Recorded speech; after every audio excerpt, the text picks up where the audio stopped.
Hey guys, welcome back. This is the GSL Code A round of 16. I'm Doe. With me is Moletrap. You know, I never asked you, how are you feeling today? Pretty good? I'm doing pretty good. Good. Glad to hear it. A little bit tired, but what else is new? I don't know. Not nearly as tired as I was on Monday. No. People actually told me I looked a little bit like a zombie on the cast on Monday, so. Sounds scary, man. Don't worry. After the cast, I ate some brains. I felt better. I mean, I got some sleep. I felt better. Doing a lot better today. That's good. That's good. I see you have the patch notes up on your computer. Yes, I do. Let's talk about those, because that just hit today. Some people may not be familiar with the changes, so. Yes, we do have a Zerg versus Terran coming up next in Monster versus GuMiho. So a couple things that might affect that. The barracks build time has been increased from 60 to 65. So that's just going to mean that things like, you know, if an 11-11X rush is going to be a little bit slower. Mm-hmm. You know, 5 seconds isn't a big deal, especially if the buildings are proxied. Yeah, but that's something to keep in mind. Again, the Blue Flame Hellion damage upgrade has been decreased from 10 to 5, which will still kill Zerglings in 2 hits, but won't kill drones in 2 hits. Unless you get +1 vehicle weapons, and then it will. True. Yes, then it will. And here is MVP Monster. He won 2-1 against OGS MC in the round of 32, knocking MC right out the GSL. And now he's got his ZVT on his hands. Now this guy, he's a bit of an enigma. I mean, he hasn't had a lot of results in the GSL yet, but everybody I talk to says this guy is so good.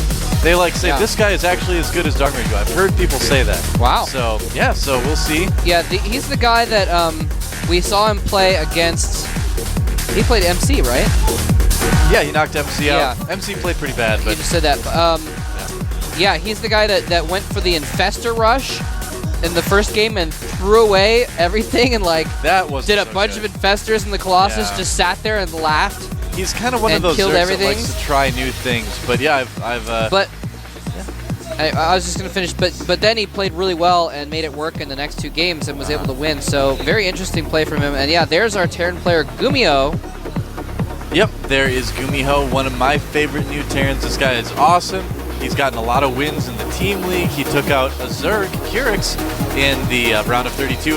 And Curix, another Codes player, getting knocked out. So actually, this match is a result of 2 long-time GSL Codes players getting knocked completely out of the tournament. Yep.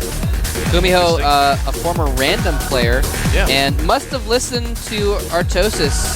Oh, yeah? Remember, Artosis would always rant about how you cannot practice all the matchups enough to be good enough in all of them to really play at the top level.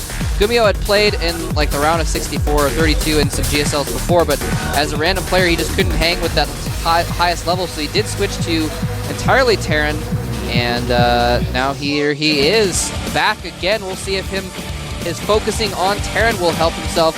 One last note here again, something that might affect things theoretically. Neural Parasite range has been reduced from 9 to 7. So, you know, if there's Thors involved or something, he's going to try and neural some Thors. It'll be more difficult. Ultralisks build faster as well. That'll be pretty cool. I like changes, and I've said it before, I love changes that give players more options. You know, something that kind of entices the Zerg to use the unit more. I love that kind of stuff. There was also a damage change to fungal growth as well. It just does 30 versus light, and then 30 plus 30%, I believe, or something. No. It just 30-40 now, yeah. It just evened out the damage basically, so it's more numerically kind of standardized. Yep. But we're going to get into game number 1 here. Monster versus GuMiho on Terminus 3 is about to start here in the GSL Code A. 30 versus life and 40 versus armored, isn't it? I don't know. Whatever. I don't play Zerg. I play Terran. On the left side of the map, we have our Zerg player from MVP. He is MVP Monster. Guys on that team have told me he's as good as DarkRigo. I'm not even kidding. Oh, he's got a little mini Hydralisk. Yeah. Much less scary than a full-size regular Hydralisk. Still wouldn't want to I wouldn't know. One. You know, I wouldn't want to be sleeping and then feel something on my chest and wake up and there's that there. But down at the bottom of the map, we have our Terran player from the team FXO. FXO GuMiho. GuMiho, the Towel Terran. Yeah, I call him the Gummy Bear Terran because his name reminds me of gummy bears. Just for the record, the official change was that Fungal used to do 36 plus 30% versus armored, and now it does 30 and then 40 versus armor. Yeah, so that's right. Isn't that what I said? That's what I said. is it? Yes. Mole trap. Okay, never mind. I'm sorry. I thought you said something different. No, that's okay. My apologies for doubting you, Doa. I thought you said something else. You must have faith in me, Mole trap. All right, so looks like Monster's going to scout the correct position first, so that will help him out quite a bit. GuMiho, though, can infer that he will be at one of the 2 closer spots, though, by this as well, so kind of helps him out a little bit, too. I'm curious to see what GuMiho has for us, though. He played really good last time, I thought. Played very solid. Yeah, definitely. He is getting a gas, though, right now, and I forgot to check. See if Monster was checking that gas out. Don't know if he checked his gas or not. But anyway, just point being, I was going to see if he'd checked how much gas was going from it to see if it was a refinery first build. Oh, stealing a gas too as well. Interesting choice there. Dastardly. Yep, Monster likes to do a lot of little tricks like this. He loves to try like a little tactics, special tactics, if you will, to try to throw his opponent off. Gas steals are something we're starting to see a little bit more often. Canceled 19. Canceled 19. There you go. You get exactly 19 minerals back from the canceled extractor. Combo breaker. What is that worm thing doing to the volcano? That's what a friend of mine that doesn't know much about StarCraft was saying. That's what he would say if he was commentating StarCraft. Canceled 19 minerals. Well, keeps doing this, so eventually just gain infinite. I'm just kidding. I'm kidding. Everyone's like, couldn't do it, doesn't know anything about StarCraft. No, I'm just kidding, guys. 19 minerals again. So, Extractor's wow. only 25 minerals, so He could be going for the record. losing a fourth of that is only 6 minerals. Yep. Not too big of a deal. Some pretty quick APM, too, to rebuild it that fast. Dude, Monster has pretty sick APM. That he does. And again, so 4 times here. Now, this is going to let him, obviously deny the gas for a long time. Not going to be able to really scout things that much. If he goes straight north, might be able to catch a glimpse of the buildings. Wow, 5 cancels? This guy is going for the record, man. Yeah, I'm actually watching his FPV right now. He's got the extractor hotkey. He keeps tapping it to see what the status is, and then when it's almost complete, he goes over, cancels, and remakes it really quick. Nice. This guy is exciting me more and more. Oh, SCV dies. And wow, a 6th time. Are you kidding me? This is the longest I've ever seen a Zerg deny the gas. And 7. He's going, I think he's got the record now. I think that's the most I've ever seen. A couple Hellions are coming in towards the front of his base, but he's got a spine crawler in a pretty good position there. Fast stim for GuMiho. He does like that heavy marine style that his former teammate SC liked so much as well. Oh, did you see that? The spine crawler like reared its head like it was ready to spike, and then that was the scary. Hellions got out just in time. Oh, finally got it. Added on a 3rd marine, but 7 cancels and remakes for that extractor. That is impressive, man. That was hardcore. Took him so long that GuMiho was actually at the point where he could just take a gas at his expansion instead. Almost. Yeah, he does have that command center down there, doesn't he? Yep. GuMiho, just sticking with primarily bio here, by the way, getting an extra couple barracks. One of them is on a reactor, and now he's going to get a reactor and starport, so he's just going to go basically bio with medevacs. Pretty common. He does indeed like that quite a bit. And putting a little pressure on GuMiho on the front of Monster's base, actually. Oh. Trying to get that Overlord. He's trying to save the Overlord. I Overlord's going to go down. Going to, yeah. It's going to explode. And now this type of contain is something that we see a lot of Terrans do lately. They just try to sit at the very edge of the creep, deny it from spreading anymore. Interesting that he brought the Marines with him. Not a lot of Terrans are doing that quite yet, but as you can see, he is pulling those Marines back now, just leaving the Hellions. That's a little bit more common. You can get them away if you're paying attention. You don't really have to worry about Zerglings a whole lot. It's kind of nice. Yes, indeed. And it's interesting that Monster is still just at the 2 hatcheries at this point. Although he doesn't have a ton of drones just yet. He is at 42 compared to the 34 SCVs of GuMiho, so they're about even in economy. Well, I've been seeing Zerg stay on 2 base a little bit longer than usual. I mean, it's a little bit early for him to take a 3rd, but I like what our Zerg player yesterday did, where he put that macro hatchery right outside the rocks at his third. So. Yeah, I guess that's what I was expecting. I was thinking he might put a macro hatch up by this point, but I actually, you know, if you don't have the minerals to spare, then it doesn't matter anyway. So don't mind me. GuMiho's going to put a lot of pressure on Monster in just a moment here. It's about to get pretty dangerous for him. This is totally SC-style TVZ, where you just get a ton of barracks, a ton of reactors, get your stim really fast. You can see him getting combat shield as well. And if he can micro as well as SC can, the banelings won't really be much of a concern, especially without baneling speed. Spire's just starting off, and wow, that Spinecrawler is going to go down to Concentrated Marine and Hellion Fire. Here comes the Zerg is coming in. A little bit They're too doing a early surround. And yeah, the banelings are going to come in and help out, but could have done a lot better if he had waited just a moment for those banelings to be able to help out.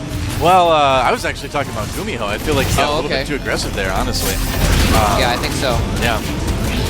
But, you know, he's going to be producing so many Marines so quickly, though, that he'll be able to put the pressure right back on again fairly soon. There is, however, a Spire on the way for Monsters. Almost complete. He's going to need to worry about defending against that Muta Harass as well.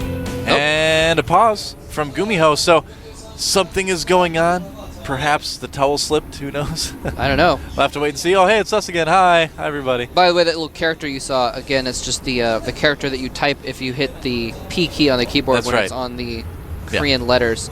So we're going to find out what's going on here in just a second, and hopefully get the game underway before too long. But fortunately, GuMiho having some technical difficulties. Yep. Probably something with the computer, I would imagine. I haven't heard of any StarCraft client-related issues since the patch. Everything seems to be running quite smoothly, so good job, Blizz, with the patch. Always nice when things run smoothly, especially if it's right before the GSL. Yeah, so we'll have to see what GuMiho is up to, see what he's doing here. Now, with that little push that he lost, too, it didn't seem like he really moved his units much, so that may not have been totally intentional, too. You know, if he's having some sort of technical difficulty, that may have affected it as well, but I don't know. I don't know, man. I don't either. See. So while we're waiting for this to get back underway, I'll go ahead and drop some stats on you guys. GuMiho actually has a 66.67% win rate versus Zerg in his career, so he's done very well against that. He beat Koka in a Korean I-Cup tournament recently, who's a pretty decent Zerg.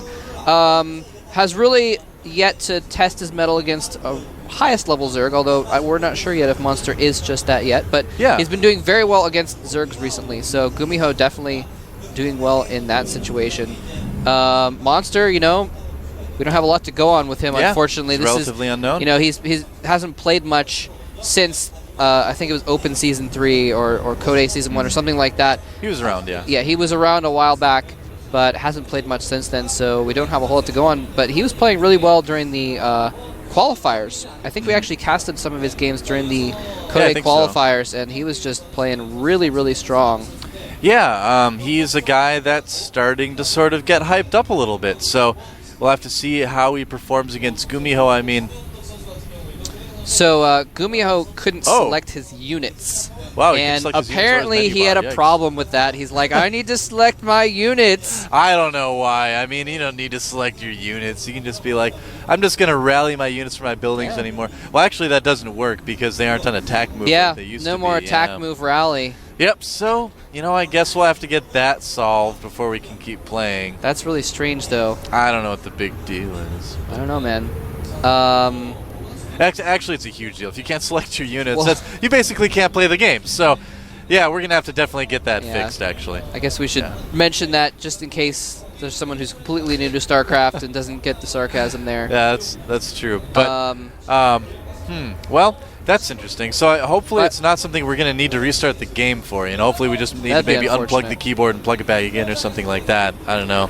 By the way, thanks again to Sony Ericsson for making all of this possible. Intel and G-Skill, you guys rock as well. Not the technical difficulties. They're not not possible. Sony Ericsson is not responsible for the technical difficulties. Like, what are you doing? Sorry. For the sponsors. Throw our sponsors under the bus. Well, technical difficulties. Thanks a lot. No. They actually just help support the GSL and bring us these great matches, which sometimes are interrupted by the vehicle of esports, which is that dastardly villain technology. Now, we are going to be seeing a PVZ after this match as well, by the way. We're going to have Liquid Hero versus Slayers Yu-Gi-Oh! Coming up after this. And so might as well go ahead and review the patch notes that will affect that right now. Go for it, man. Again, we've already mentioned the changes to Terran. We've mentioned the changes to Zerg. The only other thing that might affect things is Overseers are going to be a little bit cheaper, so DT rushes are going to be a little bit easier to I like that. to work with. I like that as well.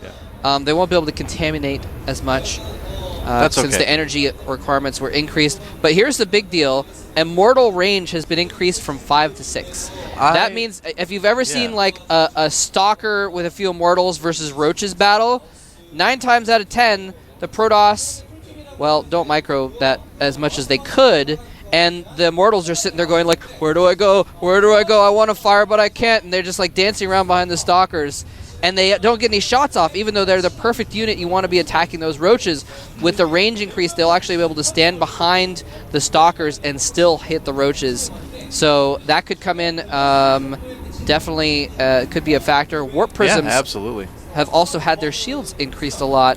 Well, so they're a little bit more viable as well. That's going to affect versus Terran a little bit more as well. Well, that's actually what I was going to mention is Hero is going to love that. Hero is actually one of the Protoss right now that's doing a lot of that Warp Prism harass, so this is just going to make it that much stronger. A lot of Protoss players are worried about doing Warp Prism harass in situations where the Zerg goes mutas. It's understandable, but with the hit point boost, Protoss players could theoretically start doing more drops, even like, medevacs even for Terran. The only problem there is that with Terrans, when you drop the units, they begin to attack immediately, whereas Protoss, there's a bit of a delay. So it's not going to be quite the same. If you're warping them in, yeah. I think, or even if you drop them too, it takes a little while for the Zealots to run there, or the Stalkers to start firing. But either way, I think we're going to see the Warp Prisms a lot more for sure. So the Stalker research time has increased for Blink a little bit more as well. And of course, the main thing that's going to be changed is Mothership acceleration has been increased. So. That's huge, man. Anyway, we're going to get back into the game here. Yeah. Looks like we've solved the issues, and we're going to be getting back into the game in just a moment. And I can't wait. There we go. There it is. We are back in the game. Oh, look, a macro hatch for Monster. Okay, I was wondering when he was going to put that up, just because he will be under so much pressure from GuMiho, and he knows it. Also getting his third as well. GuMiho, in the meantime, getting his second engineering bay. He's already got +1 weapons. Already finished. Oh, and a huge circling run by. That is not good for GuMiho. Whoa, major slip up there, but he should have enough Marines to clean it up. Yeah, actually, I don't know. I'm not even sure where GuMiho's army is. Some of them are down the natural, or down to the third, rather, for some reason. Killing the rocks, actually, is the reason. That's the reason. Yeah, a little bit of damage there, not a whole lot done, but enough to kind of get the heart racing if you're a Terran player. Yep, and enough to buy time for 9 Mutalisks to be produced. Yeah. Well, any way that Monster can kind of reduce the Marine count right now, too, is going to be pretty helpful. Monster, by the way, is doing really well with his creep spread. He's got a lot of tumors out, and he's got a lot of active tumors as well. I'm actually counting. He has like 50 tumors on the map, 40 tumors on the map right now. That's a mark of a good Zerg player, man. When you see that creep spread like that, that is a really good sign. But the mutas are out to harass now, and he's only produced those 9 Mutalisks. And he's not producing any more right now, so never mind, he just produced 4 more. Yeah. It's a different style. Sometimes, hold that thought, here comes that harassment. He's going for that turret, but the SCVs are repairing it too fast. He loses a couple mutas. He does kill all the SCVs trying to repair it, though, so that does help a little bit. He got maybe about like 4 there, I think. So that did help a little bit. Yeah. Sometimes it's a stylistic thing where Zergs will prefer to just get a few Mutalisks to force them into being defensive and then not make any more. They'll focus their gas on Banelings instead. Yeah, a couple different ways you can play it. Now, I've got a question about the building that the Banelings come out of, or are possibly spawned by. Look at the Baneling nest. Does it look like the top thing is floating, or is there some sort of stock holding it up? I think it's actually like floating. Well, you know what? It used to be. I thought it used to look different. I thought there used to be a stock holding up, but you're right. Now that I look at it closely, yeah. You guys check out the Baneling nest when you get a chance. The top is actually like floating. I didn't notice that until recently. I'm like, I always thought there was like some sort of stock holding it up, but there's not. That's weird. Yeah, and it's not like that little web stuff. That's not holding it up. It's just basically like a big hot air balloon. And here we go. The depots are down again, and here come all the Banelings. Not a lot of room to maneuver with those Marines. Oh no, Banelings wiping everything out on the low ground. There's just enough Marines to hold off the Zerglings, but Monster doing some good damage and really not losing much that he can't reproduce easily. Yeah, holding back the push from GuMiho for just that much longer. I'd say GuMiho lost about half of his Marines, if not a little bit more, actually. This is going to allow Monster to take that 4th base like we're seeing right there. It's not out of the woods yet, but, you know, this is what the Zerg player wants to do. You know, they want to hinder the ability of the Terran to be aggressive on the map. One of the good things that Monster is doing here that's helping him out a lot with attacks like that is he actually has +2 Carapace on his ground units already. Exactly. So with just +1 weapons on those Marines, the Zerglings can get in a lot closer and they can survive longer and do more damage and distract for the Banelings and Mutas to do their damage as well. Yeah, really smart move from Monster, and it's something we don't get to see a whole lot either. Looks like he's doing some harassment at the top of the main base, takes out a turret, flies away before the Marines get there. Now, Carapace on the ground units is quite helpful. We've actually seen a couple Zerg players go for Carapace on their air units as well. Lenok actually is becoming kind of known for getting Carapace on the flyer upgrades as well. But for now, Monster is kind of concentrating on attack, it looks like. But yep. And again, that also comes down to just a stylistic difference where if you want to be more harass-oriented with your mutas, you get the weapon upgrade so that you're focusing on avoiding taking damage rather than, you know, fighting with them. If you want to actually fight with them in battles like Mutaling attacks, then you get the Carapace so they can survive longer against Marines. And here we go. And taking out a couple SCVs, he makes a run for it. I really love how Monster's playing this, actually. You see so many Zerg players leave their mutas in for just a little bit too long. But if you look at the muta ball right now for Monster, not a lot of them have taken some health. There's maybe like 3 or 4 that have taken some damage, but overall they're in really good shape.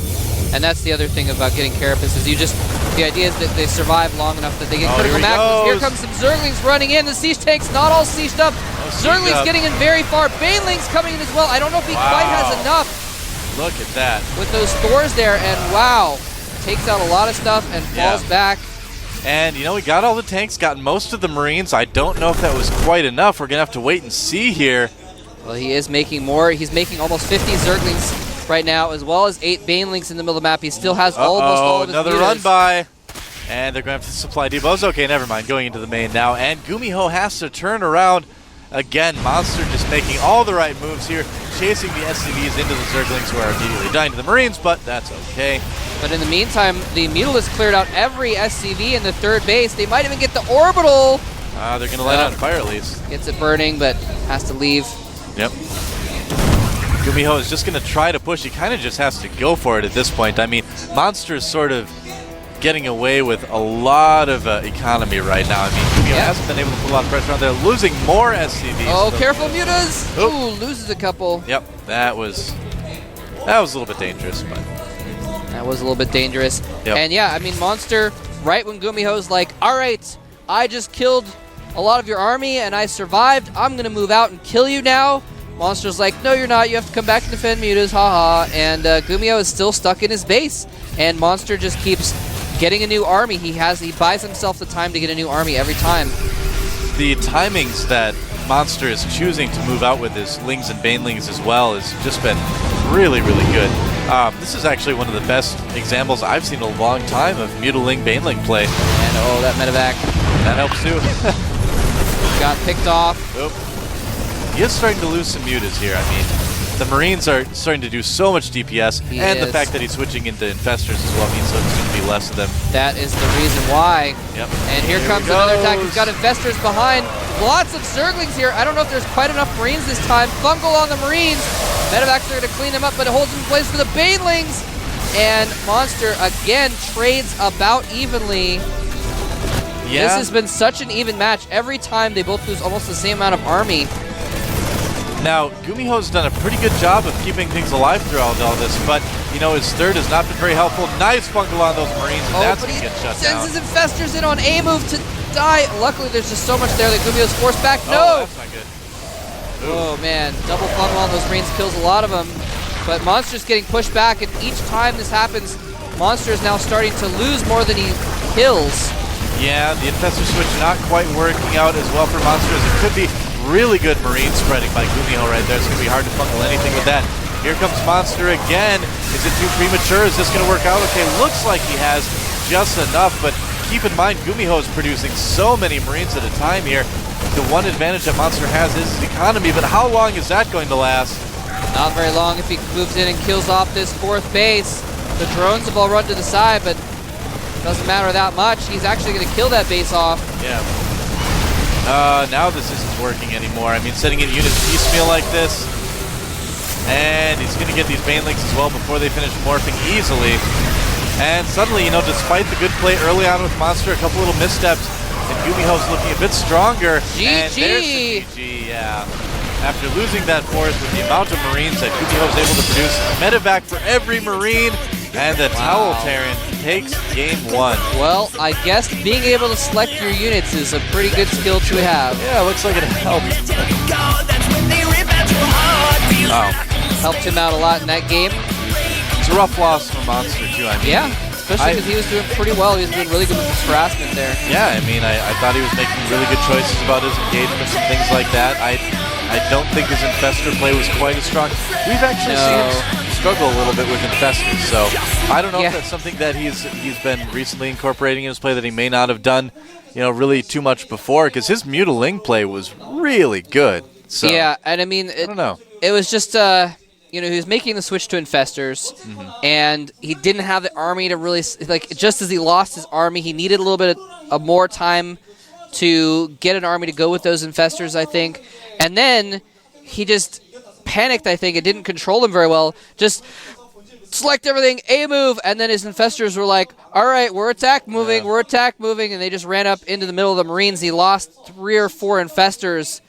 And imagine if he just fungled and then like fell back with those Infestors, and he has another couple fungals in the next attack from those recharging energy. It would have been a lot different story, I think. Yeah, that'd definitely be a bit more helpful. I don't know. It's rough. You know, he started out so well. The trouble is, against a style like GuMiho is doing, there's a lot of engagements that look like they go really well for the Zerg, but the amount of Marines that are being produced means that it's actually not that good for Zerg. I mean, you saw the supplies kind of, instead of go down with Zerg, you know, going up instead of going like this, it kind of went like this, and eventually he caught up. So yeah, exactly. They were trading, but they were trading about evenly, and GuMiho was just putting out so many Marines that eventually he just got the upper hand there. Yeah.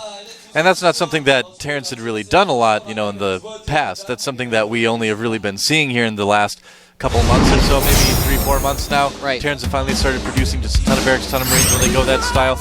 Game 2 is going to be on Crossfire, which statistically has been a pretty good map for Zerg, but geographically, a lot of people feel is, you know, laid out better for Terran. Let's see how these guys handle it. Hopefully everybody's keyboard and mouse works okay. I think statistically the Zergs do have an edge in this matchup on this map. But yeah, we're going to find out here in just a minute. GuMiho is up 1 game now. Monster, in his recent debut, I guess you could call it, is really fighting to stay alive here. He's got a seed into Codename next season, but he's trying to get to the up and down matches. He needs to win this map. To get there, we're going to find out in just a second here at the GSL.